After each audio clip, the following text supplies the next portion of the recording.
What? It's Prime Day deals already? Yes, it is. And actually, guys, the deals are really good on some monitors this time around. You know I don't make these videos often, so when I do, it's for a good reason. So if you've been sitting there thinking about buying a new monitor recently, you're probably going to want to go ahead and watch this video and check my Amazon affiliate links to all of these products linked in the description below. So why is it so good? What's going on? Well, let's go ahead and go over a few of the best monitors that I've tested over the last couple of years, as yeah, there's been some pretty good price drops. Now, I do think, I'll warn you, I think you do have to be an Amazon Prime member. So if you're not, maybe you won't get as good of a deal. But if you are, for starters, taking a look at something like the OLED G9, this is something that I would consider probably between like A and S tier when it comes to gaming monitors in the current market, as not only does this have a fantastic glossy finish, not only is it quantum dot OLED, but it's also 240 Hertz, and I believe it's actually using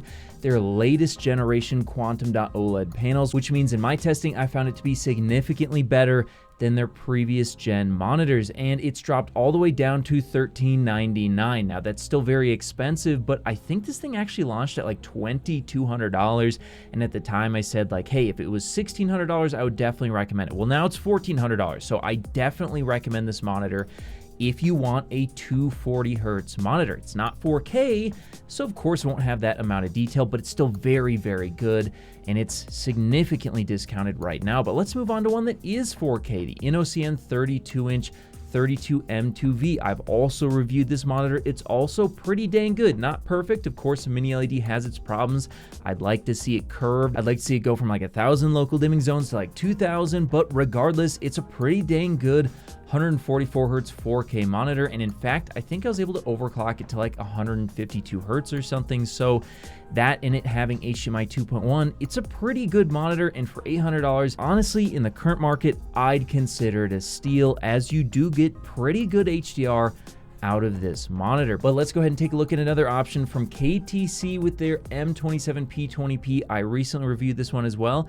It's a very bright 4K 144 Hertz slash, I think 160 Hertz, might need an overclock if I remember correctly, gaming monitor, and this one's actually just $729.90, 22% off its $940 price, although it does frequently have some deals. Regardless, all the prices that I'm talking about today, I did go ahead and check, are the lowest that they've all been from what I could find. And yeah, $730 for a good 4K mini LED HDR monitor, yeah, that's nothing to scoff at. Now, this one's only 576 local dimming zones, whereas the other one I believe was over 1,000. So it'll be not quite as good as that one, although it is cheaper and at 27 inches if you prefer that size. Now let's go ahead and talk about the Samsung OLED G8. Now, I didn't necessarily love this one when I reviewed it when I got it because it had some quality control issues, although I will say, compared to the Alienware model, I think overall I would prefer this one. Just be warned, you may or may not have a quality control problem with yours if you get it. I saw some complaints. I had a problem, although at 33% off at $999 versus the $1,500 that it launched at. If you do get a good model, which hopefully by now they've ironed out their issues, if there were any, or maybe I was just unlucky.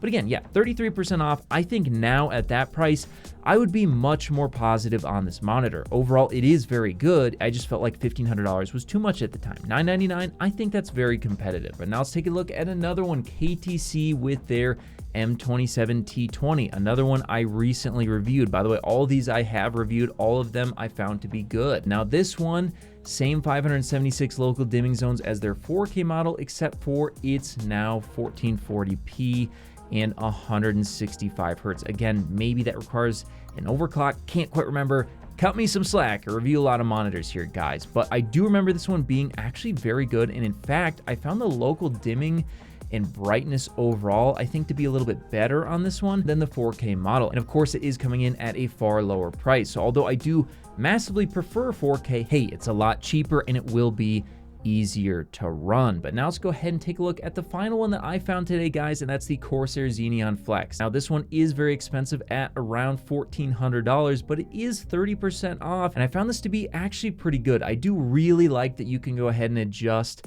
the curve to what you like, and I did like the IO on this one as well. And that's not as bright as I would like, and of course I would like it to be a higher resolution, but I do find 45 inches to be a very immersive size, especially when you throw a curve in as well. And of course you're getting OLED. In fact, I believe this one is an MLA OLED, so I think you're gonna have like less issues with viewing angles and all that sort of stuff as well. So also a very good monitor at a very significantly discounted price. But there you have it, guys. If you're interested in any of these monitors, I highly suggest going ahead and taking a look in the description below or in a pinned comment, where I will have Amazon affiliate links to all of these monitors, so you can go ahead and very conveniently find them at the best prices that I've seen all year thus far. So again, if you've been kind of sitting on the fence, I think now would be a good time to pull the trigger on an HDR monitor, as every single one of these do have pretty good HDR, and in fact some of them have very excellent HDR, like the OLED G9. Whether you're looking to connect a new console, gaming PC, or just need a fast and reliable HDMI cable to connect over long distances, Rupro has you covered with their certified 8K HDMI 2.1 fiber optic cable, available in sizes of up to 50 feet and can deliver a perfect full 48 gigabits per second connection over distances other cables could only dream of reaching. And with 48 gigabits per second of bandwidth, it can easily drive 8K 60 FPS or 4K 144 FPS 10-bit HDR video through its ultra-thin, flexible, and durable housing, and it even supports ER. So if you're in the market for a cable that can drive a beautiful new TV or monitor, be sure to check out Rupro on Amazon today.